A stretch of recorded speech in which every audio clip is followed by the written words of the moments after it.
was that? Who's got a bird? Who's got a bird? I hear a bird too, but I think that's Lincoln. He's sitting outside. Oh, is he? Yeah. Heck, did my Zoom go? Oh, there it is. Okay, cool. Okay, there we are. We got E.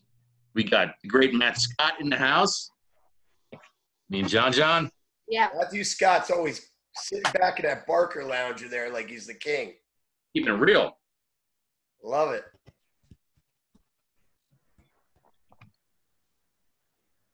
Hey, guys, turn your phone sideways so we can get a better picture of you guys. There you go. Good job, Lincoln. I love how you listen. Good job, man. I don't know where Ethan went. Olin, what are you, in a dungeon? Yeah. Basement. There's Bryson. What's up, Bryson?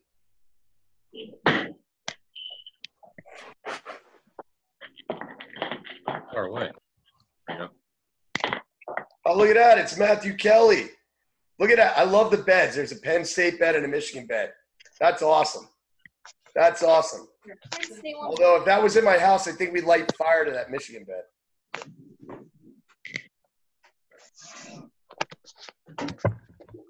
Sit over here.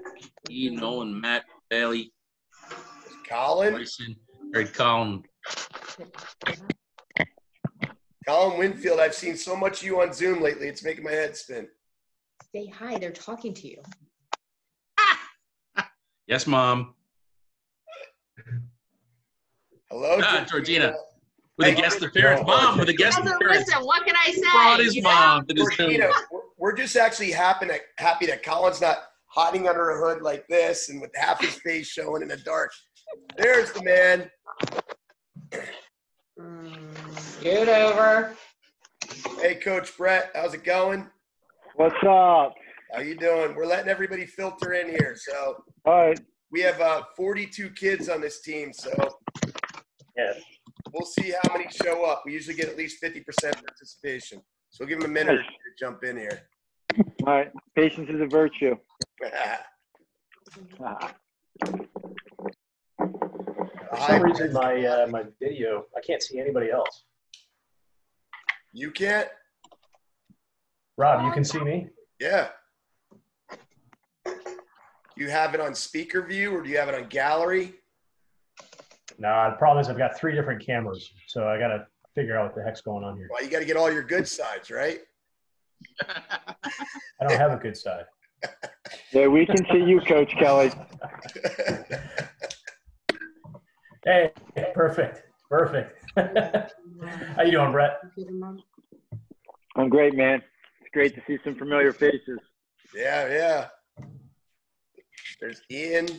See who else. I wish I could see you. I can't see anything right now, so I'm going to try to get this thing fixed. So give me a minute here. No worries. Give everybody another minute here to jump in. Drew, can you set that camera up so we can see sideways there, bro? Yeah. Oh, look at that. Well done. What's up, Drew? Here comes somebody else. Full house tonight, huh? I hope so. All right. There we Charlie. Got you all over. Christian.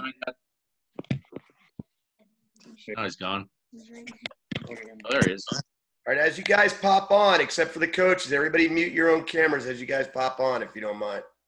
There we go. Now I can actually see everybody. Now we got to turn you off, Coach, so we don't see you. You know, I see your face here. You can't say much there, Chief. Hey, you got a similar glare going on. I tell you. I'm getting sunburned from sitting in my office all day. That's the required haircut for coaching on this staff, guys. It is. It is. That's it. That's it. That You is. got to have the dome or you're not on. So how many folks we got here, Rob? Well, we got about 20, like 18 right now. I know Brennan's parents just texted. He said he's on his way in. So give him one more minute here. Just latecomers, make them run laps next time we're allowed to see them. Soon.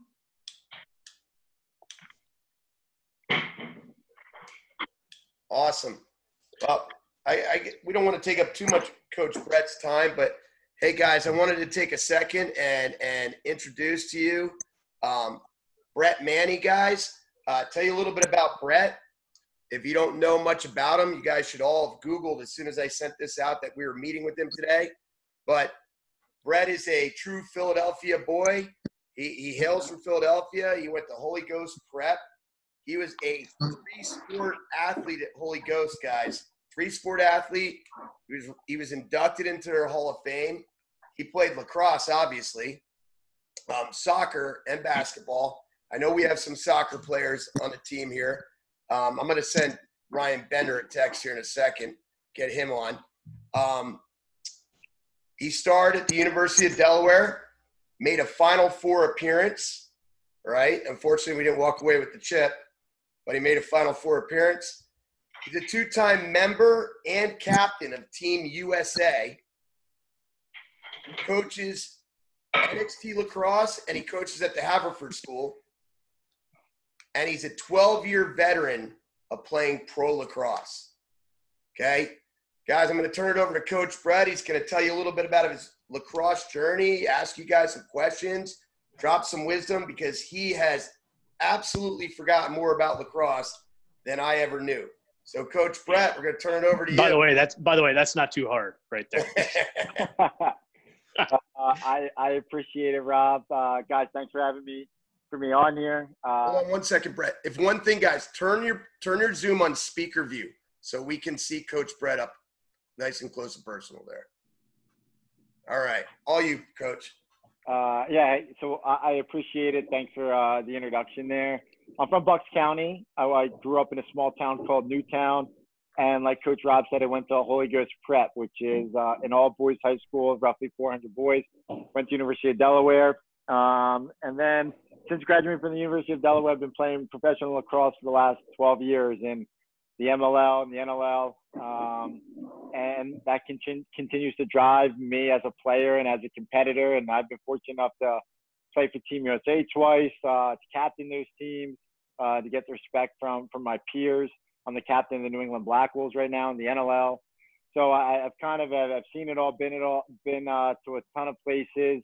I've played in front of 44,000 people, and I played in front of like 40 people playing the game of lacrosse. And the interesting thing is it doesn't matter how many people I'm playing in front of. It's about playing the sport and how much it means to me. And I've been fortunate enough that, some of the kids on here, I've coached you, and I'm coaching at the Haverford School. So that's an exciting place to be at and to coach some of those young individuals there. And the game of lacrosse has really given me a lot. It's, what I do full time and play lacrosse, and I work for a lacrosse company, and I have to make sure that I'm on top of my game at all times because there's so many great young lacrosse players like you guys that are coming up and ultimately might take my job playing lacrosse. And kind of one of my goals has always been to play against kids that I've coached, and that's starting to come to fruition now in the last year or so. And it also means I'm getting old. So I'm always trying to stay on top of my game, stay in great physical shape, but also develop as a person and as a leader as well. So you guys are in an area of Parkland that, which I've been telling college coaches and other high school coaches for the last 5-10 years, that's a growing, people consider like you guys Philadelphia. And I consider you kind of like an extension, a branch that is growing and continues to grow. And ultimately, you guys might be your own tree up there because of all the talent that's come out of Parkland and Southern Lehigh, Emmaus area in the last few years. So you guys bring a little bit different grit and attitude to like the kind of Philadelphia lacrosse scene, which I'm certainly excited to see and see that continue to grow. So be very proud that you're from Parkland and know that there's people out there that appreciate Parkland kids in that area, in that community, and you guys are on the rise. That's awesome. That's awesome. Hey, guys, Coach, we wanted to open it up and let the kids ask you a few questions. That's all right with you? Yeah. Yep. Go ahead. Fire away. There's no dumb questions. Don't be so sure of that. I was going to say, give him a minute. All right. Someone's going to ask me my name. Who wants to chat first, guys? Who wants to talk? Oh, okay. Let's go, Bryson. Let's hear what you got for Coach. What was it like being on the USA, being a captain on the USA team? It's extremely rewarding and very humbling, Bryson. And to know that, you're playing with the other best guys in our country is pretty rewarding. And there's that satisfaction that, when you play professionally, it's almost like, hey, I made it. And then once you're there, it's like, well, how much can I contribute? How good of a player am I going to be professionally? And, it never dawned on me the fact to wear a USA jersey, let alone be a guy that all those other guys would follow. So I think it's a testament to myself and kind of how I handle myself, my preparation, my attitude, all that type of stuff, my relationships with all the guys on the team, how it goes into that, knowing that when the time is tough and we're playing Canada and the Iroquois, these guys are looking at me to lead them. And, I can't take plays off, and I can't be a bad teammate and be negative all the time. I got to lead by example, knowing that all these other guys that are names that you guys probably know and other players are looking at me to lead them in the toughest time. So I think it's a very, very big honor, and it's a huge hat to wear, but one that I wanted to fill up and lead by example, to lead, our country, because at the end of the day, like, we live in the best country on earth. And whether you guys realize that or not, we do. And in these uncertain times, the fact that you can play for this country and compete for it and battle, knowing all the people that have battled in real life battles and wars before you to give us this freedom is exceptional. And, that's why we say the red, white, and blue, and knowing that you when you put that sweater on, it's more than just playing for someone. You're playing for your country and the people that have fought and died for your country, and that will continue to, so you can play the great game of lacrosse. Thank you. Thank you. Thank you. All right, who else got a question for Coach? Go ahead, Matt Scott.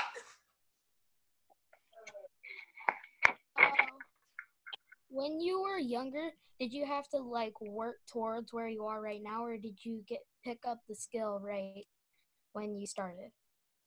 So Matt, when I was 13, I first picked up a lacrosse stick.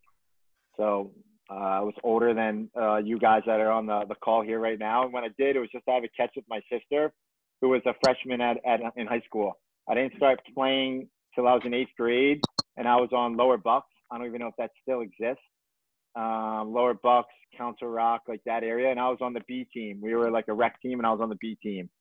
So really, that's when I first started playing, and I was kind of a little bit behind, but also that drove me to be better, knowing that I was very gifted in basketball and soccer at that time, and I wanted to bring lacrosse up to those levels or exceed them, because I started playing those at a younger age. So therefore, I had that chip on my shoulder where I wanted to be just as good a lacrosse player as I was in basketball and soccer. So I had to work really hard at it. And it didn't really come to fruition until college, when I stopped playing soccer and basketball, and I could just focus solely on lacrosse. But that also helped me elevate over my peers, because when I did go to college, I wasn't burnt out. I wasn't just playing lacrosse. I was playing all these other sports. And then I was like, oh, this is my ticket. This is how I got into school. Now I'm just solely putting all my attention on the lacrosse, and it made it that much more fun. And then I got to school, and I wasn't as good as when I was in high school. So I continue to work, and I'll be the first person to tell you I have some God-gifted skills. I'm 6'3", and I weigh 225 pounds. I can run really fast, and I can jump really high. So we're exactly opposite, Coach. We're exactly opposite. But I had to work on, that would have made me a great football player, because you don't have to touch the football that much. But with lacrosse, you have a variable, you have a stick. So I had to be out hitting the wall, and I had to be working on my left hand and my right hand and watching video and doing all those types of things. So that drove me to be better than all my peers, and knowing that I was blessed with all this athleticism, and how could I use that to be the best lacrosse player. Wow. Awesome question. Awesome answer. Matt Kelly. Go ahead, bro. Actually, before we have Matt ask his question, The interesting point that you brought up again, Brett, is the fact that you were a B team player a year from now for a lot of these guys, and we're able to take your play to that next level. So, we do have both A and B players that are on today's call. So, guys, this just shows that the harder you work, if you set your mind to it, it's good to have some God-given talents and something to start from. But at the same time, if you're going to dedicate yourself to trying to get better every single day, anything's possible. Sky's the limit. And this is just another great example of that. So thank you, Brett. Yeah, Mr. Kyle, I'll even elaborate. Even my freshman year at Holy Ghost, I was on JV for the first part of the year. Then they brought me up to varsity. And my freshman year at Delaware, I barely played. I maybe played 3 or 4 games that were blowouts. So nothing was ever handed to me. Nothing was ever easy. I had to go out and take everything and earn it. And that's what I felt was part of the journey and part of the battle was earning that and that, I had to, everything that was given to me, I had to exceed it. And knowing that nothing was just going to be like, I had the God-given gifts, but no one was like, oh, you're in the first midfield line and you're in the A team and you're going to score 4 to 5 goals a game. And that's part of the journey, the ups and downs, the plateaus. It's all along there. And that makes it that much more rewarding. Awesome. Go ahead, Matt. Sorry, I didn't mean to interrupt you. You're his dad. You're allowed to. Was Delaware the college you wanted to go to? Great to see you, Matt. Was Delaware? Not at first. Not at all. I was a big Rudy fan. Like Rudy, the football movie came out when I was maybe 7 or 8. So I loved Notre Dame. I love Notre Dame football. I love Notre Dame basketball. And quick story, I actually told this last week on a podcast someone had me on. I went out to Notre Dame. I wrote them letters, and I went out there as like an unofficial visit. And my dad and I went out in the summer, and we're like, hey, are you guys going to be by the office? They're like, yep. And they really weren't recruiting me. And my dad and I were lost trying to find their office. And a basketball coach came by. And this basketball coach knew me as a basketball player at Notre Dame and not a lacrosse player. He's like, hold on, what's your name, Brett, man? I'm like, yeah, I go to Holy Ghost. He's like, Holy Ghost? He's like, I know who you are. And I was like, go figure. Like, I'm here not to get recruited to play basketball. And that guy knows who I am, but the lacrosse coaches didn't really know. So this guy took me and my dad around on a tour of Notre Dame's basketball arena before we actually went inside and met with the lacrosse coaches, because this guy was also a Philly guy. But I really wanted to go to Notre Dame. And then once I kind of realized that wasn't going to happen, I kind of narrowed down my other choices. And I picked Delaware, as crazy as it sounds, April of my senior year, because I said I wasn't going to commit to a school until I was done playing basketball. And we went to the state championship in basketball my senior year. So that was like end of March. I waited 2 weeks and I committed to Delaware. So I really wanted to go to Notre Dame, but then when that wasn't in the cards, I knew Delaware really liked me and offered me a spot to go there.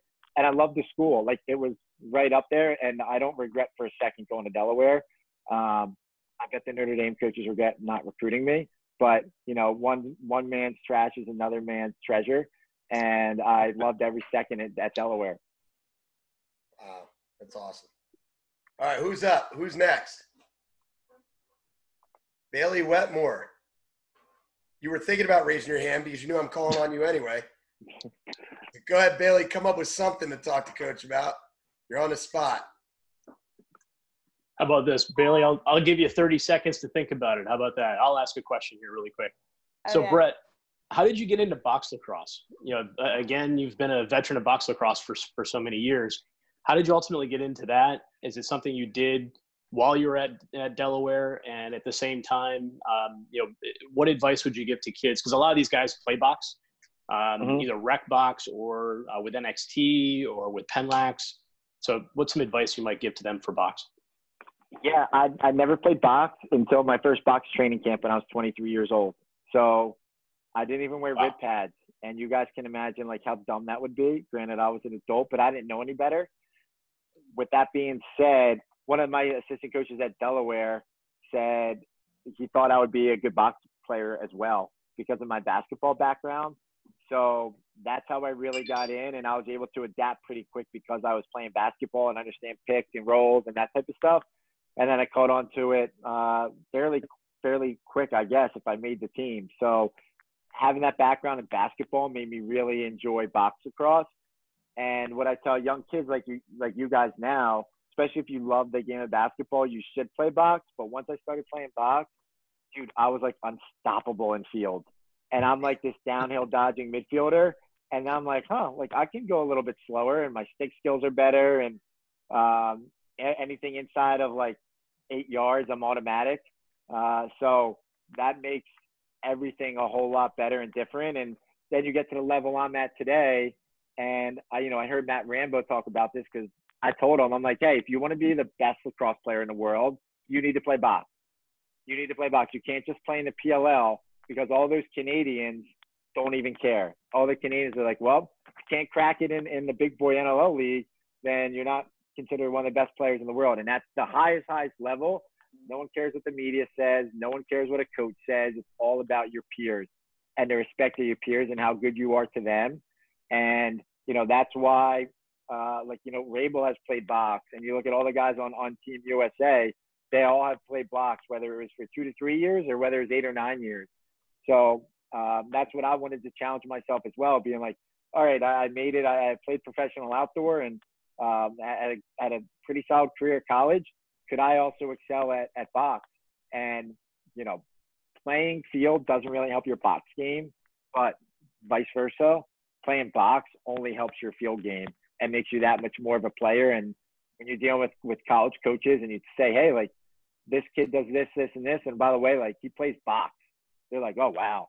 Like that's impressive because they all have, when they see Canadians, they have all their eyes like sparkle knowing how talented the Canadian players are because they play box.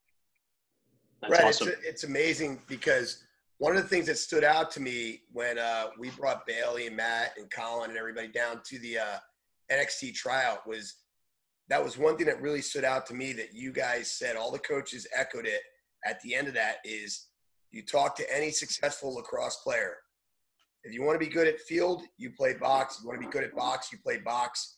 If you want to be good at lacrosse at all, you play box. And it just echoed the way you guys said that, and what you just said makes total sense. And I literally saw a difference in all three of these kids that we bring down to NXT like that. I mean, when they came out and were hitting the field in the spring, it showed the quickness and the stick skills. Matt Kelly, the development that he had from last year, this year, just in box was just, because of his box, was phenomenal. So that's why we got Bailey involved. So thanks for saying that.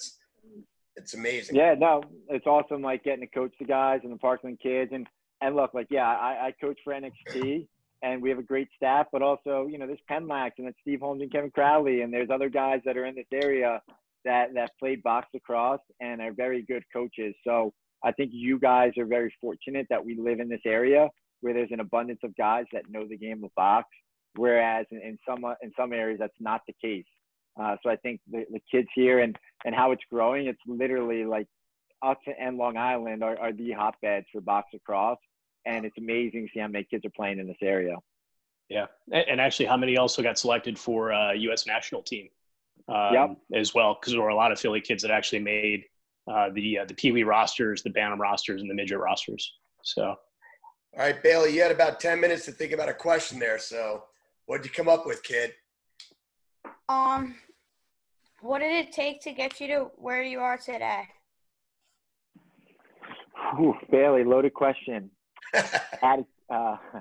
Just attitude, really, to be honest. And I always tried to have a positive attitude. And for guys that know me really well, like, that's just kind of part of my DNA. I'm always optimistic and positive, and I trust on myself. Like, I put all the chips in my corner, knowing that, if I can't do something, then no one can. And you had to work hard. Like I said earlier, I had to work hard and outwork my competition. So I knew that there were kids all over the country that were playing wall ball or doing sprints. And I'm like, you know what? I could do another sprint. I could hit the wall for another 5 minutes. I could watch I could watch another game film to be better. So to get me to where I was really hard work and belief. I believed in myself, and also too, I'm not gonna unwaver the support I had from my parents. They sacrificed so much. They drove me everywhere. They were dedicated to me. They believed in me. would come to my games, drive me to practice. So all the effort that they put in, they sacrificed everything. Some personal relationships that they could have been with their friends and stuff like that to support me. And I think that's vital. So if you're able to believe in yourself and you have a mission and a goal, shoot for the moon. Because even if you fall short, you land amongst the stars. Awesome. I think he answered your question, Bailey. What do you think? All right. Who else? Let's get at least one more question in here, guys. And then we don't want to take up too much of Coach Brett's time. He's been generous with it. So who's got one more? And by the way, Rob, if we run out, I have a whole list. So I know you do. I know you do. I know you do. So that was not a concern of ours. Come on, guys. Anybody else? I'm going to call on Grancher. Johnny Garancher's got one. All right. Of course. It should be good. I'm going to ask about where you can get the best cheesesteak in Philly. No. His question right here is, can ugly kids make it in the pros? I'm living proof. That's why they have helmets. That's why we wear helmets. What's up, Johnny G? Hey, This Brett, guy right here, just let me preface this. This kid who's about to talk to you is one of the most natural shooters. He's a lefty. He's a natural lefty. He's a rocket. He can play midfield. He can play OD. He's a sick attackman. This is a special kind of kid right here. He's a dog out there on the field. He doesn't come off unless you got to pull him off. So I love it. Southpaw, too. Send me your bill, Coach Rob. There you go. And we want him down there at NXT with us next winter, too. So just saying. Nice. All right. Johnny G. Do you like box or field better? You stole my question. Oh, Johnny, great question. That's a loaded one. Professionally, I love the box game better because of the fans, the cities that you get to play at. You wear a suit to a game, so it's very professional in that manner. And really, when you boil it down, the guys are better guys. They're more kind of low key, blue collar. It's not like all those guys are putting shirtless workout videos together and doing all this stuff. They're much more humble crew. But Coach Rob. That ain't me, bro. Not after quarantine. Yeah. I grew up playing field, so when I have such a tight bond with my college buddies, and anytime I can kind of go out there and play field. The one thing which I love about field is you can mix box into field, which is very nice. You can't do that on the other side. You can't really mix the field game into box. So I'm sitting on the fence there, but I'm giving you the advantages of each, if that helps a little bit, Johnny. And the best great place is Steve's Princess Steaks, bro.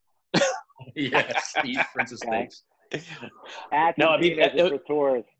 I was going to say, Pat's and Gino's, I haven't even been there, and I've lived in the area now for 20 years. So dude, I'm a Tony Luke's fan myself. Now that I would do. Yeah, Tony Luke's I would do. Tony Luke's right by the stadium, right down there by the link. I had it a couple weeks ago. I had a roast pork sandwich from there with some broccoli Rob a few weeks ago. That sounds delicious. I'm starting to think of the Reading Terminal Market already here. Yes. Don't get me going. We could do a whole nother Zoom just on food.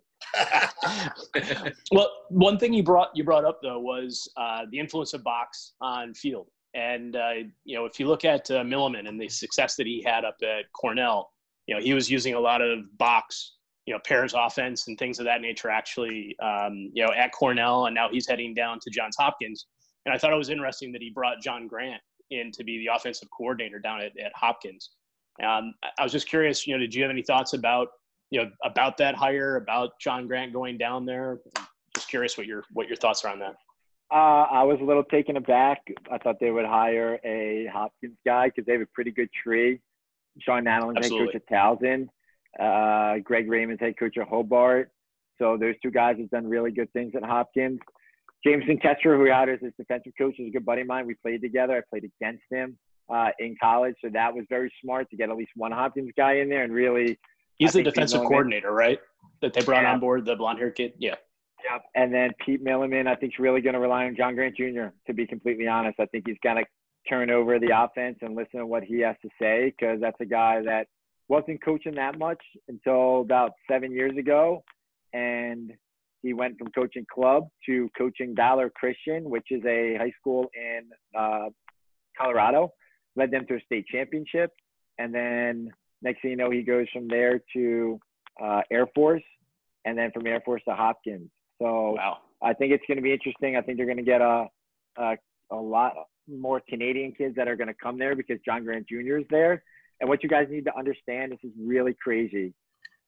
Canadians will pick a school based off what Canadian players, or if they know an American box player that's played there. Really? So kind of like when kids are trying to maybe consider a college for basketball, like Kentucky or Duke or something that's like really good at pushing kids to the next level to play in the NBA, Canadian kids will look and be like, oh, like you had Jordan Hall and Curtis Dixon and John Grant Jr. at Delaware? Yeah, I'll go. It's like, well, do you need to step foot on campus? Like, you want to come down? They're like, no, I'm good. So, I mean, a lot of those guys pick schools based on like the pedigree of the professional players that have come through there, which is not what I'm telling you guys to do at all. But Canadians will do that though. Maybe another question. Anybody else, guys? Kevin, we know you got 20 of them, so we'll let No, I just saw Matt's hand go up. Go ahead, Matt. Matt, you saying hi, or did you have a question? You want to go to the PLL? If I could have, I would have. Paul and I were roommates my first 2 years out of school. We were both drafted out the same year and graduated the same year out of school. And what he's doing for the game is great. Will it work? I do not know, but at least he's taken a chance because the model that was going on this summer wasn't working. But unfortunately, I haven't been able to play outdoor lacrosse for at least 6 or 7 years because of my full-time job. So every weekend in the summer, I'm running a different recruiting tournament or a youth event or an individual showcase. That's my full-time job where I can't play in the PLL. So, but I think if that was not the case and I was like a college coach or I had like a regular 9-to-5 job, I would have taken a chance with it based off of he was paying guys a lot more. They were getting treated better, and it was a different kind of mentality. So I hope that it works, and I think time will tell, and I give him a lot of credit for trying. But if I would still have the opportunity to play an outdoor lacrosse, I probably would have, because there's also a lot of peer pressure. Like all those guys are my friends that went over there and played. So I probably would have played with my buddies and play against the best too. Yeah. So that was great to see. Sorry, go ahead, Rob. No, just a quick question for you with the sticking with the pro lacrosse game. We know that you're, you play for the New England Black Wolves. You're a Philly boy. You're in a contract. Have you been elbowing anybody to get a trade back to the Philly market to play for our Wings? I haven't been elbowing anyone. It's more or less of last 2 years they've been giving me some bruises, elbowing me to get back. And it's really tough. I'm a very loyal guy. And if we never – so for you guys that don't know, the Wings have been back for 2 years now. And the team that I'm on was the Wings, and we moved up to Connecticut. So I played for the Wings for 4 years. And the last 6 years I've been playing in New England. So I would have never left the Wings. I would have been with them for a decade. And if I would have stayed with them, I think I would have been the all-time leader in games played and stuff like that. So I have given a lot to this franchise up in New England, and they treat me very well. The fans are great. It's crazy. Like where we play, there's like multiple Mohegan Sun Casino. Mohegan Sun Casino. There's like a massive 20-foot poster of me like in a couple of different places. So it's very humbling too when I walk around there and see that they throw all their eggs in my basket, and I want to finish what I started there. I want to leave it a better place than how I found it. I want to get them a championship, and then maybe I can come back to Philly in another capacity as a coach or a GM or something like that down the line would be really cool. But I'm loyal to that fan base and that organization for now. I like beating the Wings. That's awesome. There's a couple of us that are season ticket holders down there, so yeah, we cheer when you do well, but we cheer when we beat you too. So yeah, I'm the same way. I want them to do well, just not when they play up. Being a Philly guy, I live in Philadelphia. It's very rare for someone to live in a market where there's another team, but I want them to do well, just not against us. And now you got the Philly Barrage back as well. So yeah, and that's cool. I'm hearing that they might play down in Chester, where that the Union play, but that's also another great avenue for kids to watch the game of lacrosse, and hopefully they can play some games this summer. Absolutely. Any other kids have a question before Coach Kevin hits them with 10 more? All right, well, it's related. Yeah. So, one of the things that we're really stressing with the kids is that they need to stay active, even in a time of a pandemic. And so we've been putting together with K17 Sport. So with Kenrick Smith, who's on the line, actually, he's one of our assistant coaches. But we've been putting together workouts for the kids to do every single week. We're going to be actually talking about this week's workout here in just a couple of minutes. But one question we've asked everybody, and by the way, we've had calls. We had Rob Pinnell a couple of weeks ago that joined us. We had Mike Bender, who's the Parkland head coach, with us last week, who also just got drafted by the Connecticut Hammerheads. We've got Coach Patrick Myers from Lafayette, who's going to be with us next week. And then we've got Coach Charles Junta, who's going to be with us, as we wrap up the month of May. But one of the things we definitely wanted to touch on each of those calls is, what are you doing to stay in shape? What's some advice to other players, youth players, about staying in shape in this downtime? Yeah, it's wild. 500 push-ups a day is really what I'm doing. I just saw that Matthew put that in there. But I would say first and foremost, guys, talk about what a small world lacrosse is. So I knew Rob Pinnell from when I was at Delaware because his best friend went to Delaware. When I was a senior, he was a freshman. And Rob at that time was a senior at one of the boarding schools, and he actually wanted to go to Delaware. He would have committed Delaware and supposedly would have stayed with his commitment even if Cornell came around, if Delaware would have recruited him instead of Quinnipiac, where he originally committed. So we lost out on Rob Pinnell. Quick Rob Pinnell story. Phenomenal lacrosse player. Charles Junta, when people say they're from Philly, Charles Junta's from Philly. Okay. That dude was awesome to watch in high school. He was an undersized long pole that was a pest and was all over guys. He ended up playing at St. Joe's. He would take face-offs, cover guys all over the field. And now he's an assistant coach at Fairfield. Phenomenal dude. He grew up in South Philly, not far away from Tony Luke's, Rob, and everyone says they're from Philly. That cat's from Philly. Mike Bender is such a nice dude, great guy that I talk to year round. And then Coach Myers, we run an event with Coach Myers. So I'm fortunate enough where I get to work with Coach Myers once a year, him and his brother. We do an event down in Georgia with those dudes. And, they're in charge of Team USA. So that's great. That's talking about a quick little side note, how small lacrosse world is. It is a small world. Names, and I'm like, boom, boom, boom, boom, boom.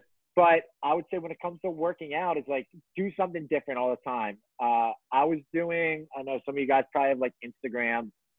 I started doing this workout thing called Rumble. It is a boxing thing. It's a boxing workout where they have different classes that are in cities. But with going on now, you do shadow boxing where they have different people for 25 to 30 minutes a day. And I was doing these Rumble classes like a maniac. I probably did 12 over the course of 2 weeks. And then I got a little bored and I wanted to do something else. So what I would say is don't get stale. Always look for different types of things to do. And with the internet, with social media, you guys can find different workouts that you can do to stay in great shape. Not it's Monday, I got to run 5 miles again. It's Tuesday, I got to do sprints. It's Wednesday, I got to do agility. So make it fun. Do things that are different and out of the box and really test yourself in what you want to do. Because that's what I do. I live in the city. I can't drive to Parkland High School and work out or have a backyard behind me. So I literally will run and follow green lights in the city. And then I go to a spot where I know there's a park bench or steps and I'll do workouts there or different sprints in a parking lot, do hill ramps. So be creative as you can be when it comes to the workouts. And then when it comes to lacrosse workouts, just get a little bit better every day, a little bit better. So if you're hitting the wall, hit the wall 50 times with your right hand, 50 times with your left, and don't drop it. If you do, stay out there until you can do it. And then walk along the wall, 50 right, walk along the wall, 50 left. And then the next day, it's 51. And then it's 52. And then you're setting goals and you're getting better and better and better every single day that you're out there. Then you're doing behind the backs and all that type of stuff. Become the best friend with the wall or rebounder. If you guys have a brother or sister or anyone that can have a catch with you, that's great. Like my dad didn't never play lacrosse, but he would whip out a baseball glove and he would catch it with me. I used to play wall ball in my fireplace, my parents' fireplace. They wanted to kill me. So whatever you can do to be better than what you were yesterday is paramount. Make an awesome playlist, put in like your headphones, and then go at it for 20 or 30 minutes a day. Awesome. So, by the way, what's on your playlist? What is on my playlist? When I'm relaxing, I like a lot of country. And then I can actually see that. I can see that. So big country guy. But if I'm like kind of working out and I'm running, I like the DJ Kygo, Kygo. And then some old school, like maybe hip hop every now and then, like Eminem, 50 Cent, that type of stuff. I'm not a big fan of like new rap, but you know, I like country when I'm relaxing. So Coach, you talked over and over and over again about changing it up and about that you were a multi-sport athlete growing up. And I know that the push these days on the kids is to start specializing at such a young age, yet the college coaches want these guys to be, they preach they want multi-sport athletes, but yet there's such push for them to specialize. So how would you suggest the kids balance it out? How important do you see the multi-sport athlete being? And at what point is it safe to start honing in on what your goals are as far as specializing? Yeah, I think it's tough because the college coaches speak out of both sides of their mouth, because if a kid's a phenomenal lacrosse player and that's all he does is play lacrosse, then they're going to recruit him. So kind of like what I was saying earlier is I found it beneficial to play all these other sports. And then that way, when I got to a point in time where I had to just pick lacrosse, I loved it. And I wasn't dreading waking up to practice early in the morning or when it was cold outside, because that was new to me. And therefore, I was able to just focus on that. And I was able to incorporate basketball stuff, like playing a pick and roll in basketball and using the same philosophies to lacrosse and being like, all right, if I know this pick's coming, like I can't just look at this pick. I got to look at someone off ball sleeping. Maybe I can like throw it to someone backdoor. And then defending a pick and roll in basketball was the same kind of way. It was like hedging on a screen, meeting a guy, but now you can hit someone. So being able to incorporate, even like with hockey, and there's great stuff with wrestling and face-offs and getting ground balls, and hockey with your hands and having soft hands. So the stuff that you are taught and then you just start to do, it becomes muscle memory. That helps so much. But the more you can kind of do, and then there's going to be a point in time where, you know, maybe you're in high school, and I wouldn't say it's like your freshman year, but maybe it's your sophomore or your junior year where you say, hey, I'm gonna focus on this. And I've also seen it the other way too. I've seen kids that maybe committed to a school. They were going to Penn State and they were like a junior and they committed, and then it was senior year and all they were really playing was lacrosse and nothing else. And then senior year, like, you know, I'm going to go try out for football. I'm going to try out for basketball. I know what I'm playing at the next level, and this is going to be the last time I can play this sport competitively. Then I'm going to go try to do that and help my school. So I've seen it play out the other way as well. But the more you guys can play and stay active, like I said, by the time you go to school, whether it's a Division 1, 2, or 3, it's a job. And you better love lacrosse or whatever other sport you're playing, because that's really all you're doing. You know, you're doing that just as much as you are academic. Wow. Coach, you got another one for him? Because I have one question when we want to wrap up. Why don't you go ahead? I've got, you know, a couple others, but I'll save them for the next time we see each other there, Brett. So. All right. Well, that's good, Kelly. So this question is actually more for my older son, Lucas, who can't be here right now. But Lucas is a junior. And as you know, he goes to Parkland High School, very competitive school, very deep school, put out, I think it was 7 Division I players last year. So he was buried on depth chart. This year would have been his first year as a starter on the varsity team. He lost the whole season, lost all his game film, no game film on this guy, and potentially no summer. Now you do so much on these recruitments and showcases.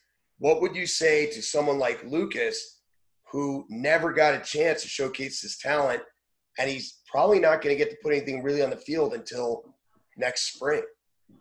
Yeah, I would tell someone like Lucas is like, don't feel bad for yourself, because there's so many other Lucases that are out there. And, you know, you can hear the excuses, but we're all in the same boat. So you can be like, oh man, like there's so many other 2021s that were like, oh man, this was going to be my year. And unfortunately, you know, it got taken from him. And rather than make that excuse, he can use that as motivation. Be like, when I come out of this, I'm going to be better than I was coming in. And I'm going to be in the best shape. And my stick's going to be that much more dialed in. And someone's going to find a home for me. And at the end of the day, too, guys, like, I can tell you this, like, bluntly, like, by being also a good person really helps. And being a really good kid, because you're going to get a point in time where you're going to need an advocate. You're going to need an advocate, whether it's your high school coach, it's your club coach, it's your family friend, it's whoever, you're going to need their help to get into a school. Whether it's calling Coach Murphy at Penn, or it's calling Coach Mercadante at Ursinus, they're going to talk to you and be like, hey, what's the deal with Rob Wetmore? Like, is he a good guy? Like, I see his grades, but like, give it to me straight. And, you know, many people, myself included, I'm not going to throw someone under the bus, but there's a tone in your voice and how you talk about someone that's different from someone you like and someone that you're just like, if there's a kid that never pays attention, there's a kid who talks behind your back, who's a dog at practice, you're like, when Coach Murphy calls me from Penn, is like, oh, I got 4.0 kid, he goes to Parkland and checks off all the list, plays for a great club team too. What do you think about him, Brad? I'm like, he's a nice player, you know? And there's other people that are around the team. But then sometimes if there's a great kid and he's going to practice, he's working hard, he listens to you, he's fun to be around, you're like, wow. Like, I would say, Coach Murphy, you would be an idiot not to recruit this kid. You would be an idiot not to. So if you're also a great kid, in addition to being a lacrosse player, that helps too when it comes down to the recruiting. So if you have a great attitude, you know, whether it's your son, Rob, or it's another 2021 that's out there, you want someone that's going to battle for him, knowing that, like, hey, he's a good kid and he works really hard and he's going to be somewhere and he's going to help a program. That's awesome. Thank you so much, Brett. Hey, guys, before we let Coach Brett go, because he's been so generous with his time here, you know, we can ask one last question, or we can give Coach a chance to have some parting words before we get out of here, guys. So do you have any last minute advice for these kids, Coach, before we let you off the hook here? You've been so generous with your time. Yeah, I would just say lacrosse is a great game. It's opened up so many avenues for me, from like my work to my personal relationships, which I have with my friends, my fiance, like all of that has come through lacrosse. And, you know, and I've played basketball and soccer, and the closest people that I've connected with are the lacrosse people. So, you know, you guys are also very fortunate too. Like we talked about it previously, that you have the Wings that are in town. You know, the Barrage are coming back, so there's professional lacrosse. There's great Division III programs in the area. There's great Division I programs that are in the area. There's games on TV, whether it's college games or it's PLL games, it's MLL games, it's NLL games that you guys can watch, which I never had.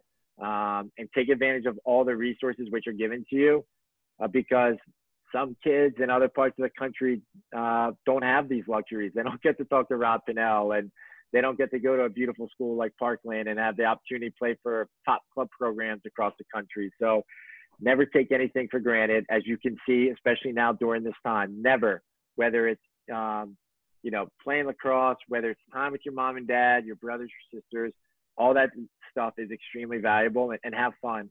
I love playing the game of lacrosse. I have a lot of fun when I'm playing, and make sure you guys are playing it to have fun as well. So as I said, right when I opened up the show with you guys, is that Parkland's awesome. Like, you guys are in a very good school district, and whether that's where you want to go or you want to go to another school, you know, you guys are afforded a great opportunity, and make sure that you don't waste it. Carpe diem, which means is the Latin term for seize the day and seize the opportunity. you guys can freaking do it. So go ahead. That's all I got. Wow, guys. Hey, Coach, thank you so much for your time. I mean, it's been an absolute honor to spend this time with you. I hope these kids one day appreciate these opportunities to talk to guys that have done it, walk the walk, just like you and Rob Pennell and all the guys that they're having these opportunities to work with. I mean, I think every day that the fact that my son gets to be coached by guys like you, it's just special. So thank you. Coach Kevin, anything before we let him go? No, again, Brett, thanks for lending us your expertise, your knowledge, your time. And again, this is great for the kids to hear. And one of the other things I did want to quickly mention before we let you go, and we do need to keep the kids on for a few more minutes to talk about this week's workout. But guys, if you're looking for any additional club opportunities, NXT is another great organization, highly organized. Brett is certainly one of the contacts there, along with Marty Kuprian. So Marty is the head of the youth programs with NXT. Here on our team, Brett, we've got a number of kids that play for Triple H or for Headstrong, but there's also a couple of kids that are actively looking for clubs to join, either for potentially the end of the summer or for next year. And we'll make sure that we're passing them on and pushing them down your way, because NXT is definitely a great organization. So thank you. I send this video out on YouTube. I'll definitely put the NXT website in there and contact information so that these guys and everybody that couldn't make tonight's conference call has all that. All right. No, I appreciate it, boys. Go Trojans. Yeah. All right. Thanks. Hey, everybody unmute yourself. Say thanks, Coach. We'll let him go. See you, boys. Thank you. Thank you. Coach. Thanks, Coach. You can let yourself go whenever you're ready. You can hang out and listen to our workout plans. I got to go eat dinner. All right. There you go. I got to go make it. I'll see you, boys. Cheesesteaks. Take care. Thank you. Coach Kendrick, it's on you. All right. So, yeah, there you go.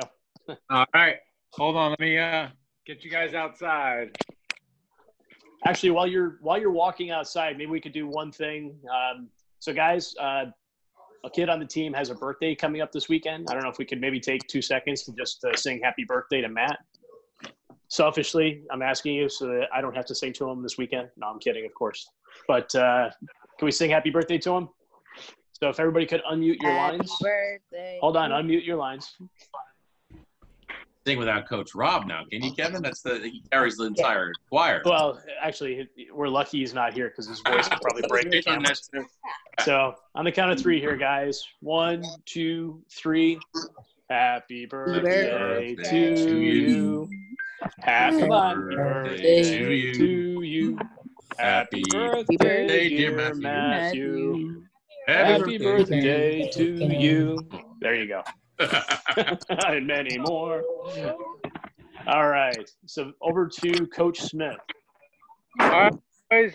Yeah, he's on. So this week's workout, I kind of broke it up into 2 different kind of workouts. Instead of just being like speed and agility, where it's actually like an endurance for this week. So the endurance, if you guys look at it, it's pretty simple. Okay, it's kind of like a gasser but broken down. Okay, so what you do is you're gonna start with 1 cone, which is over there. Bryson, go over there, that cone. What? Oh, can we have everybody mute your lines, please, guys? 5 paces or 25 yards over to another cone, which I have over there. What you're going to do is you're going to time yourself for 2 minutes, and you're going to run back and forth, okay? So, Bryson, go ahead, run back and forth. So you're going to do this for 2 minutes, all right? Touch the cone, right back. That's considered 1, all right? And what you want to do is you want to count how many times you get to go back and forth in that 2 minutes, all right? After your 2 minutes, stop, Bryson. After your 2 minutes, you're going to take your cone, Bryson. You're going to take 5 big steps in, so 5 yards. You're going to cut it down, okay? So now you're only going 20 yards, all right? You get in between that 2 minutes of sprinting, you get a 2-minute break. Now you're going to run for 1.5 minutes, all right? So now you're going to go from that cone now. You're going to run back to the other one, 1.5 minutes, all right? You guys want to make sure you're pacing yourself, but as that distance gets shorter, you also want to start moving faster, all right? So you're going to go back and forth like that. It's going to, each time going to get slower, stop, okay? So let's say he just did that for a minute and a half. Now he's going to pick up the cone again, move it in again. 5 more steps and stop. Okay, put it down. Now he's going to go another time, same thing. Okay, so now it's down to 15 yards. He's going to go back and forth. Like I said, as it gets shorter, the time gets shorter, and relax. You want to keep counting how many times you get there, so the next time you do, you can have something to beat. Okay, so if you did the 2 minutes, you did it, let's say 6 times. Next time, try and get 6.5 or 7 or something like that. Okay. The next drill, the agility drill. All right, what you're gonna do, we'll just use the cone here. So you want to lay it out. Okay, you're gonna take 5. Go that way. You're gonna go 5 steps straight out from that cone. Okay, put a cone down, then go at a right angle, 5 steps the other way. So you're basically in a 5 by 5 square, okay, or half square. All right. So what he's gonna do is he's gonna sprint to the first cone, come right back, sprint back, whoop, sprint back, go around, and then figure 8 around the other cone, straight back at me. Nope, and then he stops. Okay, then you stop right here at this cone, run all the way through the cone. All right, you're gonna get about a minute break in between each one, and then you're gonna flip the cone that's over there on the right, you're gonna move it over to the other side. Okay, and you're gonna do 5 over on that side. Take 5 big steps that way. Put it down. All right, do it again. So the key with this, boys, is being really sharp with your cuts. Your start and stops too. Nice straight lines, nice and tight to the cones, real fast, explode all the way through that cone. All right, you always want to finish out the drill early. I don't know how many times I watch athletes do this, and if this is the finish line cone, they'll stop right maybe a yard or 2 short of that cone. All right, we never want to do that. If you do that in practice and in your training, that's what's going to happen when you're out there in the game. All right, and you're going to get beat to the ball. Every fraction of a second counts out here. All right, so you add those up, and that's the difference between you getting a ball or making a play and not making a play. All right, so those are our running drills for the week. Okay, I'll quick run through some of the strength exercises. Let's go in our gym quick. Let me take you inside quick. Now, like I was telling you guys before, I think last time is if you guys don't have any weights or dumbbells, you guys can fill up milk jugs, okay? Fill up milk jugs with water, duct tape the tops just like this, all right? And then you can use those. They're 8 pounds, okay? A jug of water is 8 pounds, all right? Hold on, I think Bryson's changing his shoes. Bryson, you don't need to change your shoes.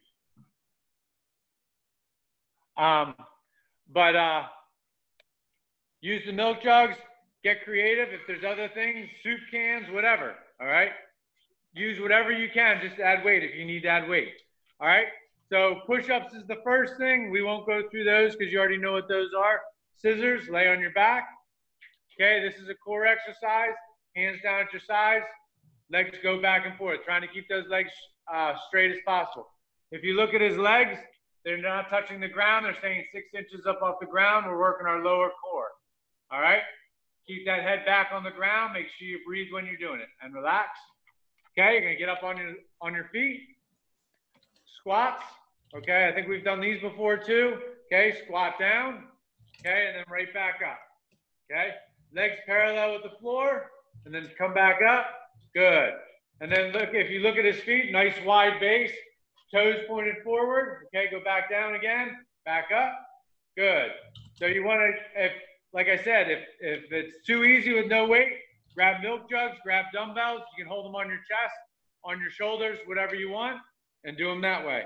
Okay, single leg squats. Come over. You can get a chair, or if a box, or like a weight bench, like we got there. Okay, but he's just going to do them with a foot up on a bench, on a box. Okay, so he's going to go down, right there, back up, looking for a 90-degree angle at that knee, and then straight back up. Okay, you'll do 15 that way, and then you're going to do 15 the other way. Okay, with the other leg.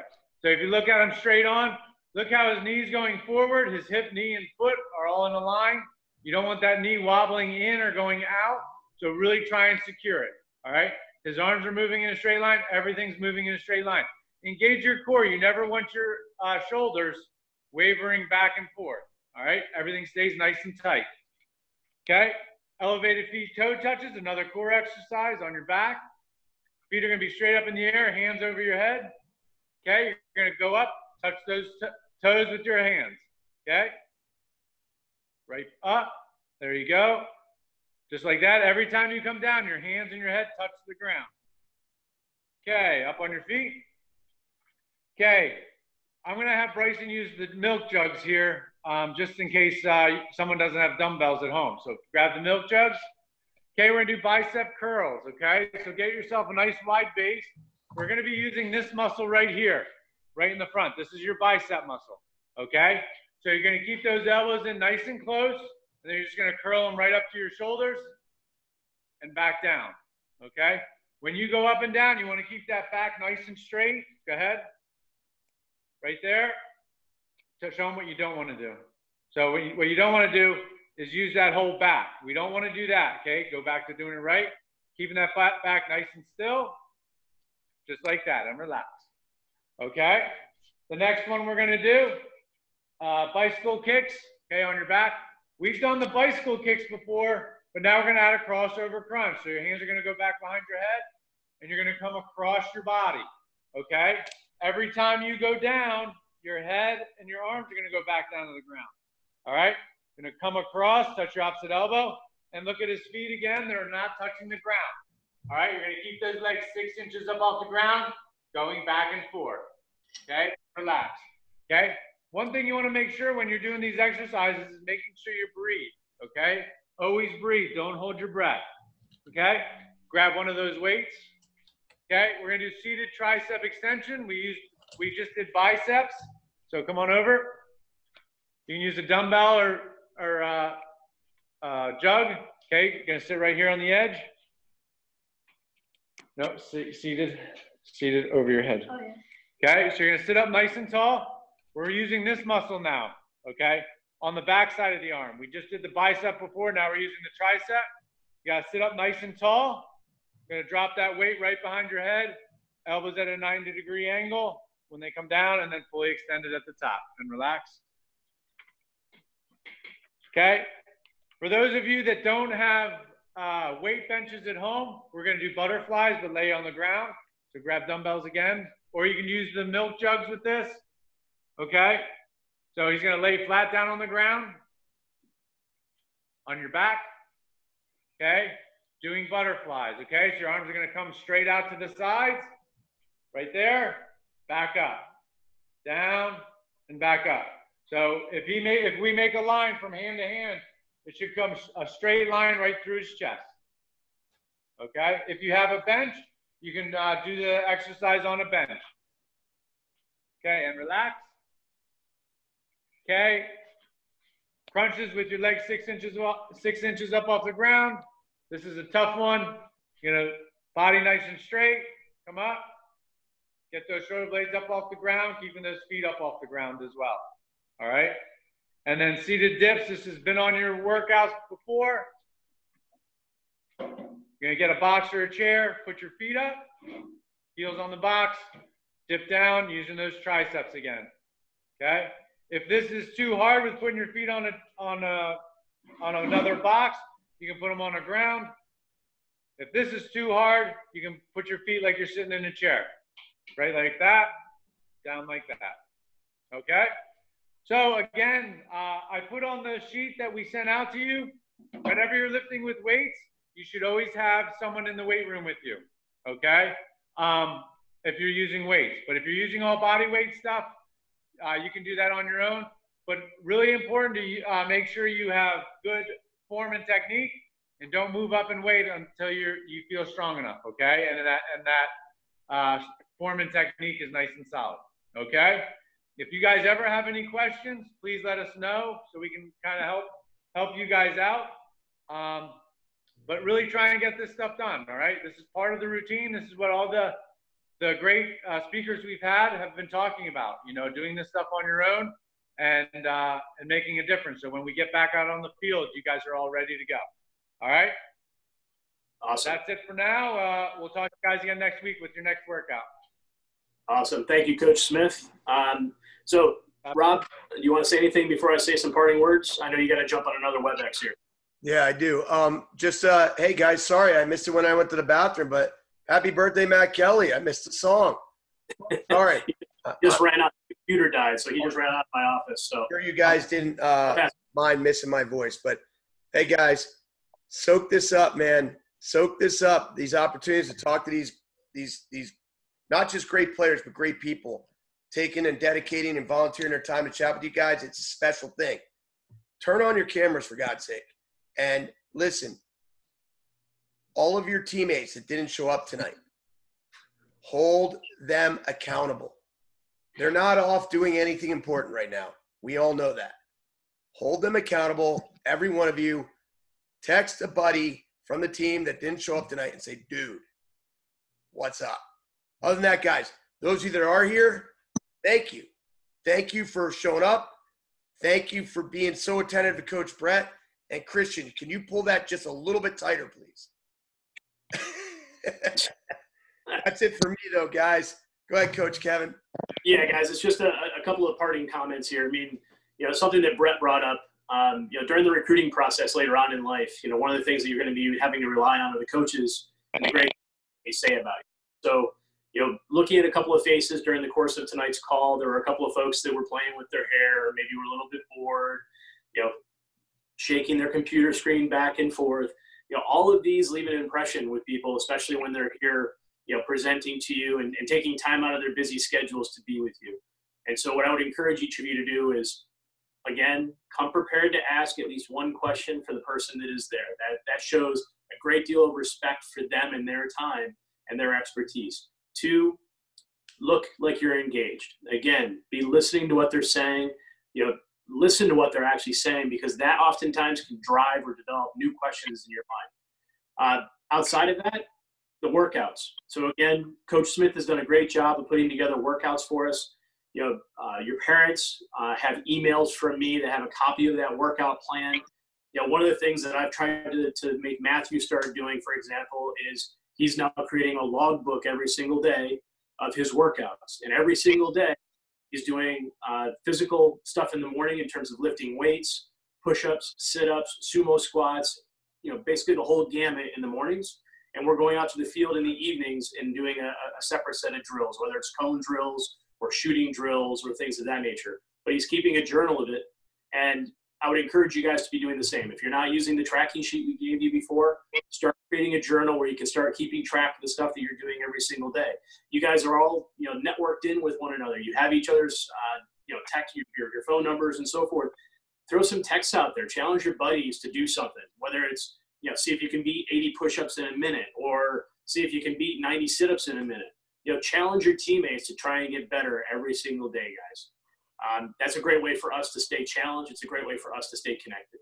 Outside of that, again, greatly appreciate your commitment to being here, guys. We're going to continue to host these through the end of the month.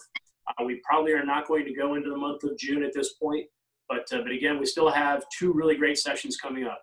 One with Coach Myers next week from Lafayette, and one with Coach Junta that'll be coming up in 2 weeks as well. So with that, we'll end tonight's call. I know a couple of you have to get on calls with Headstrong now, but have a great night, guys. Have a great week, and we'll talk again next week. Thanks. Thanks, guys. Thanks, Coach. Thanks, guys. Good night.